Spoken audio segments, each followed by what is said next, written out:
2017 में योगी आदित्यनाथ की सरकार ने योगी आदित्यनाथ और दूसरे नेताओं के खिलाफ लगभग 20,000 केसेस को वापस लेने का आदेश दिया। योगी आदित्यनाथ ने ये आदेश यूपी की विधानसभा में यूपी आपराधिक कानून को पेश करने से पहले दिया था, ताकि वो और दूसरे नेता इस कानून के तहत कवर ना हो सके। ये पहली बार नहीं था जब उत्तर प्रदेश सरकार का नेतृत्व कर रहे भाजपा नेता ने कानून को अपने खिलाफ कार्रवाई करने से रोकने के लिए राज्य की ताकत का इस्तेमाल किया हो। नमस्कार दोस्तों, चलिए समझते हैं योगी आदित्यनाथ के जीवन के बारे में और उनके ऊपर लगाए गए इतने सारे केसेस के पीछे की क्या कहानी है। आदित्यनाथ के बचपन के बारे में ज्यादा जानकारी तो नहीं है, सिवाय इसके कि उनका जन्म 5 जून 1972 को उत्तराखंड के गढ़वाल जिले के पंचूर गांव में हुआ था और वो एक राजपूत परिवार से बिलोंग करते हैं और उनके बचपन का नाम अजय सिंह बिष्ट था और 21 साल की उम्र में उन्होंने गोरखनाथ मंदिर के मुख्य पुजारी अवैधनाथ का शिष्य बनने के लिए अपने घर का त्याग कर दिया।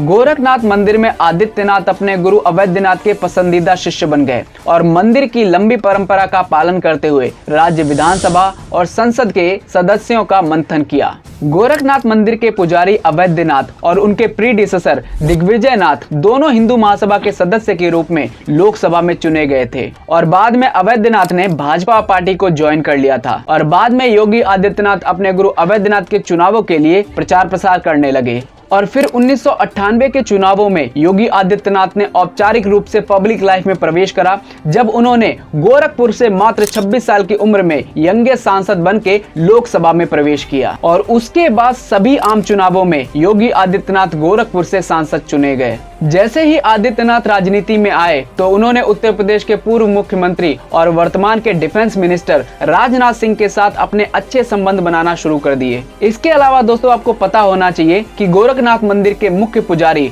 आरएसएस के सदस्यों के भी बहुत ज्यादा करीब हैं और आरएसएस आपको पता है भाजपा का आइडियोलॉजिकल जनक है। योगी आदित्यनाथ हिंदू युवा वाहिनी के संरक्षक भी हैं, जो कि एक नॉन प्रॉफिट ऑर्गेनाइजेशन है जिसे 2002 में राष्ट्रवाद, हिंदुओं के सामान्य कारण, हिंदुत्व और सामाजिक सद्भाव को बढ़ावा देने के लिए शुरू किया गया था। ये तो बात हो गई योगी आदित्यनाथ के जीवन के बारे में। अब समझते हैं कि उनके ऊपर लगाए गए इतने सारे केसेस के पीछे की क्या कहानी है। 23 साल पहले 10 फरवरी 1999 को भाजपा के सांसद योगी आदित्यनाथ और उनके समर्थकों ने उत्तर प्रदेश के महाराजगंज जिले के मुस्लिम मेजोरिटी गांव पंचरुखिया के एक कब्रिस्तान पर कब्जा करने की कोशिश की थी, लेकिन पुलिस ने तेजी से कार्रवाई की और उन्हें भागना पड़ा।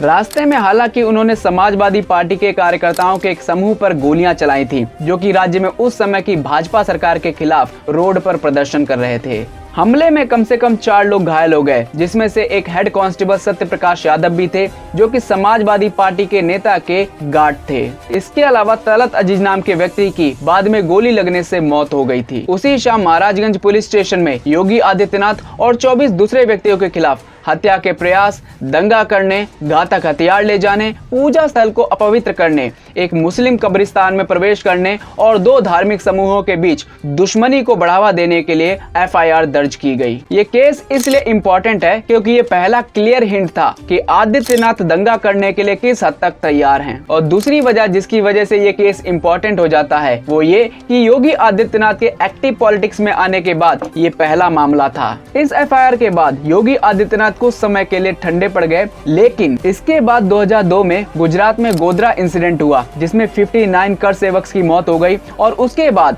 गुजरात में हिंदू मुस्लिम राइट्स की वजह से लगभग 2000 लोगों की मौत हो गई। इसी घटना के बाद योगी आदित्यनाथ ने हिंदू युवा वाहिनी की स्थापना करी और उसके बाद गोरखपुर और उसके अगल बगल के जिलों में कम्युनल राइट्स बहुत ही ज्यादा कॉमन हो गए। हिंदू युवा वाहिनी के स्थापित होने के पहले ही साल में गोरखपुर और उसके अगल बगल के जिलों में 6 बड़े दंगे देखे गए, जो कि हैं कुशीनगर जिले के मोहन मुंडेरा विलेज, गोरखपुर जिले के नथुआ गांव, तुर्कमानपुर, नरकताहा, बेदाही विलेज, दनगाता गांव के दंगे। दोस्तों, ज्यादातर ये मामले आपराधिक घटनाओं से शुरू हुए, लेकिन जैसे ही योगी आदित्यनाथ और हिंदू युवा वाहिनी के दूसरे लीडर्स ने इसमें प्रवेश करा तो ये सांप्रदायिक हो गए। कुल मिलाकर 2002 से लेकर 2007 तक जब योगी आदित्यनाथ को गिरफ्तार करके लॉकअप में रखा गया, तब गोरखपुर और उसके अगल बगल डिस्ट्रिक्ट में टोटल 22 मेजर राइट्स देखने को मिले। ये पहली बार था जब पुलिस ने योगी आदित्यनाथ और उनके साथियों को हिंदू मुस्लिम के बीच में दंगा भड़काने के लिए गिरफ्तार किया था। इसके अलावा 2007 के यूपी के असेंबली इलेक्शन में योगी आदित्यनाथ ने कम्युनल पॉलिटिक्स के जरिए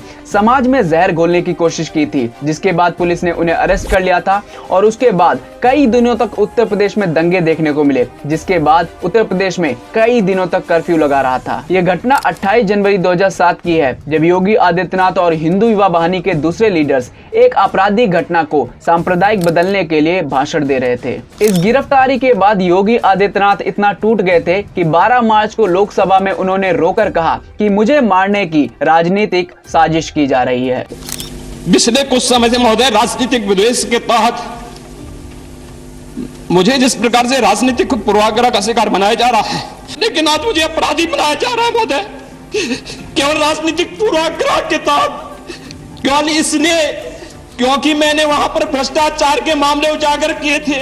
इस झटके ने जाहिर तौर पर योगी आदित्यनाथ को ज्यादा समझदार या मैं कहूं ज्यादा राजनीतिक बना दिया, क्योंकि उन्होंने व्यक्तिगत रूप से भीड़ का नेतृत्व करने और मुसलमानों पर हमलों में भाग लेने से परहेज किया, जिस तरह से वो पहले करते थे। तब से उन्होंने खुद को भड़काऊ भाषण देने और सांकेतिक कार्यवाही में भाग लेने तक सीमित कर लिया, जबकि बाकी काम अपनी हिंदू युवा वाहिनी को करने दिया। योगी आदित्यनाथ के खिलाफ उस समय की अधिकांश एफआईआर्स अभी भी जीवित हैं, हालांकि उनकी किस्मत अब अनिश्चित हो चुकी है। चलिए दोस्तों, समझते हैं कि आखिर क्यों बीजेपी ने योगी आदित्यनाथ को ही यूपी का मुख्यमंत्री चुना। पहला और सबसे बड़ा कारण जिसकी वजह से बीजेपी ने योगी आदित्यनाथ को उत्तर प्रदेश का मुख्यमंत्री चुना, वो ये कि 1980s और 1990s के समय बीजेपी को लार्जली अपर हिंदू कास्ट पार्टी के तौर पर देखा जाता था। मिड 90s के बाद बीजेपी ने कोशिश की कि वो अपने आप को एक नॉन ब्राह्मण हिंदुत्व पार्टी के तौर पर स्थापित करें, ताकि नॉन यादव ओबीसीज और दलित के वोट को हासिल कर सकें, जो कि अभी तक एसपी और बहुजन समाज पार्टी को जाते थे। और यही सबसे बड़ा कारण है जिसकी वजह से बीजेपी ने आदित्यनाथ को यूपी का सीएम चुना, क्योंकि आदित्यनाथ एक सन्यासी और कास्ट से ऊपर आते हैं। इसके अलावा वो गोरखनाथ पीठ के हेड भी हैं और गोरखनाथ पीठ में ज्यादातर फॉलोअर्स बैकवर्ड कास्ट और यादवास से बिलोंग करते हैं। इसके अलावा पूर्वांचल रीजन में ब्राह्मण लीडरशिप का जो वैक्यूम क्रिएटेड था, उसने भी आदित्यनाथ को सीएम बनने में मदद की, क्योंकि उत्तर प्रदेश में ब्राह्मण्स की संख्या ठाकुर से ज्यादा है। तो दोस्तों, हम कह सकते हैं कि बीजेपी और आरएसएस का लक्ष्य न केवल चुनाव जीतना है, बल्कि भारत को अधिक हिंदू बनाना है। तो दोस्तों, that's it from my and. अगर आपको वीडियो पसंद आया तो लाइक, शेयर और सब्सक्राइब करना मत भूलिए।